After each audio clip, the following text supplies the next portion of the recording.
Hello, guys, and welcome to the start of a new project. Uh, and we'll see how this goes. Today's video is how to cope with boredom and loneliness, a guide for the isolated. And we'll see how this goes.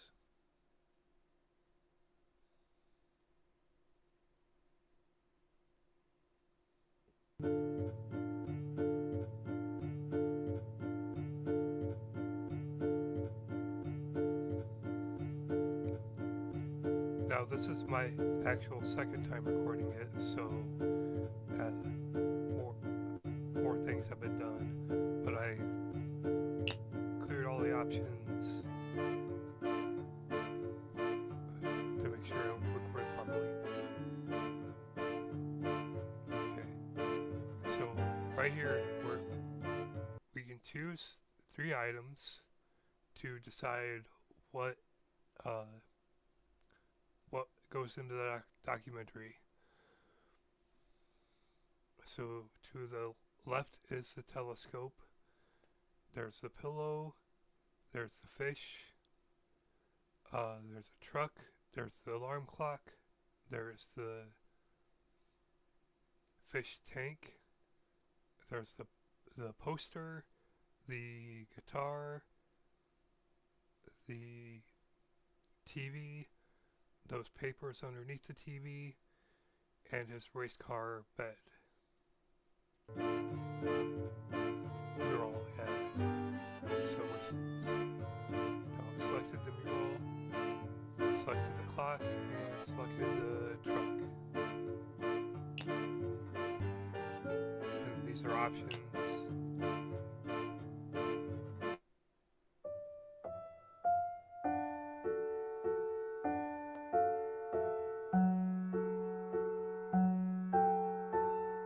Isolation is no joke. It's not just boring, it's lonely too. Nobody understands that more than the subject of tonight's episode of How to Cope with Boredom and Loneliness, a guide for the isolated. Hello, I'm Nigel Wimble. Harold Fletcher has been grounded to his bedroom since 1986. That's over 30 years. His mother has offered us a rare glimpse into his life as prisoner and son. On your feet, Fletcher. You have a visitor. I hope to learn how Harold has coped with the boredom and loneliness from 30 years of isolation.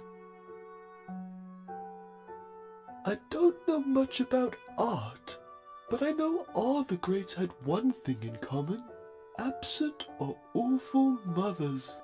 Could Harold be a trapped artist? I created this piece when I was about 9 years old.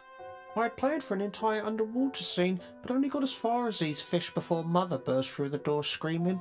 I was so startled, I stumbled and fell from the shelf, causing myself a serious back injury.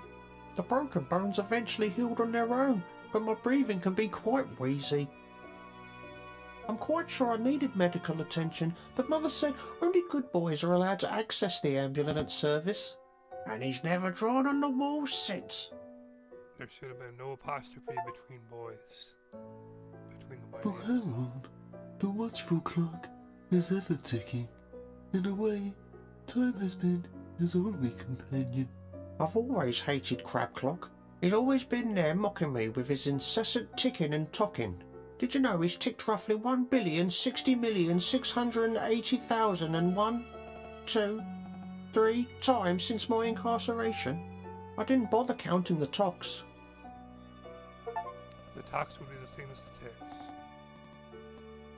A poorly carved toy truck serves as a reminder of an absent father, where sometimes life on the road means, "Mummy, when's Daddy coming home?" Harold's father has been absent for most of his life, mostly owing to the fact that he's dead. He was involved in a massive collision, resulting in 52 deaths. Father made me this truck himself. He said he used to work on it while he was on long journeys. The police officer said he was whittling the last piece when his truck collided with the school bus.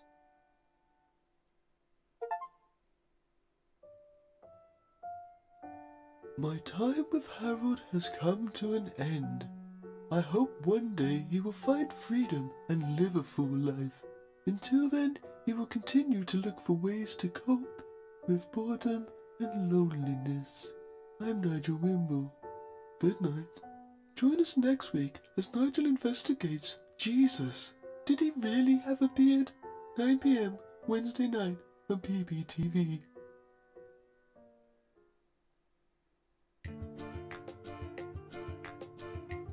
So, focus group is horrible. A focus group report is horrible. I stopped my child from drawing on the wall by forcing her to smoke an entire carton of crayons. 2 out of 10. Linda from Tits Patch. I think that's what that says. The filmmaker asked the prisoner about a clock while I'm looking at my watch. 4 out of 10. A bored viewer.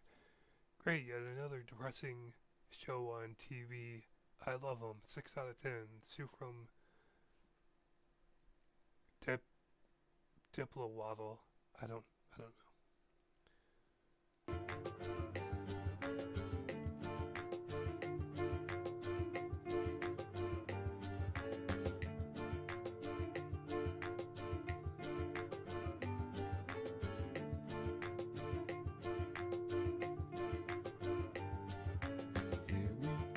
Sitting in my car, my little plastic car, yes, here we are. Oh my car, my little plastic car, take me to the road and I'll sing this song. Oh.